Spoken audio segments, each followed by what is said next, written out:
फूल का मूल्य। शीतकाल के दिन थे। प्रचंड शीत से पुष्प सूख गए थे। कुंज वीथियों और वन उपवनों में समस्त तरुगण शिशु विहीन माता पिता की तरह उदासीन से खड़े थे। पर यह सरोवर किसका है? उस सरोवर के ठीक मध्य में एक कमल दल प्रफुल्लित हो रहा है। यह तो सुदास माली का सरोवर है। ऐसा मनोहर फूल तो बसंत काल में भी नहीं मिलता। सुदास का मन आनंद से नाच उठा।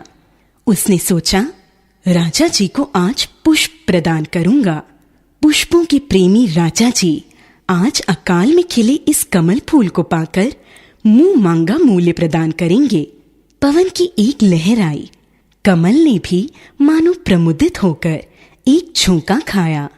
ऊपर आकाश में एक कोयल कूक गई। माली के मन ने माना कि यह मंगल चिन्ह है। सहस्त्र दल कमल फूल को लेकर सुदास माली राजमहल के सामने प्रतीक्षित नयनों से खड़ा है। राजा जी को समाचार भिजवाया है। बस थोड़ी ही देर में राजा जी बुलाएंगे। मन ही मन माली मोद मना रहा था। मूल्य का अभिलाषी सुदास बड़े यत्न से फूल की रखवाली में लीन था। पंखुड़ी का एक भी तुषार कण उसने गिरने नहीं दिया था।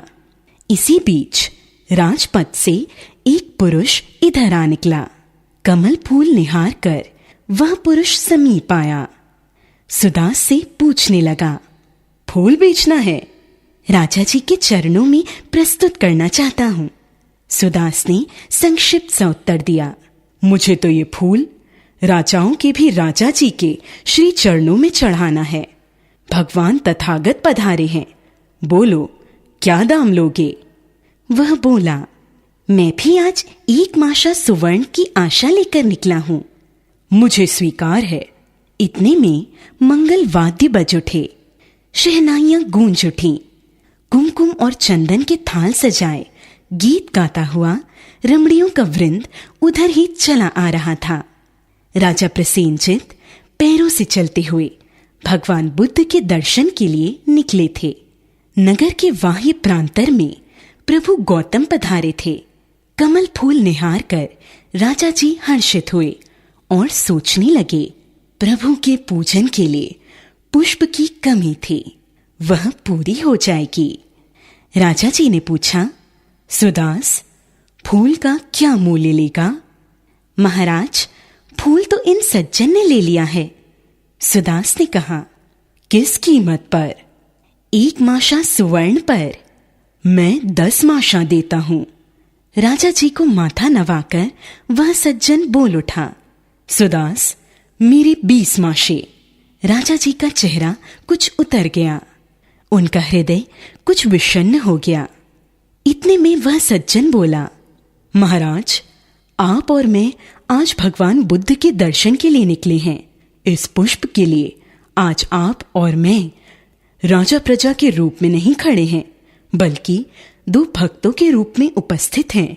बुरा न मानिएगा राजन, आज हम भक्ति के प्रवाह में दुनियादारी की मर्यादा नहीं मानना चाहते। स्मित पूर्ण वाणी में राजा जी ने कहा, हे भक्तजन, मैं राजी हूं।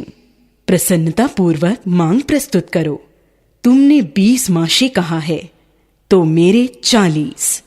तो मेरे। भक्त इतना बोलने को ही था कि सुदास बोल उठा, क्षमा कीजिए राजन, क्षमा करो हे भक्तजन, मुझे यह कमल फूल बेचना नहीं है। इतना कहकर माली वहां से चलता बना। दोनों भक्त विस्मय भरे नयनों से निहारते रह गए। सुदास माली फूल लेकर नगर के बाहर आया। एकाकी खड़ा हुआ वह विचारों में विलीन हो जा रहा था।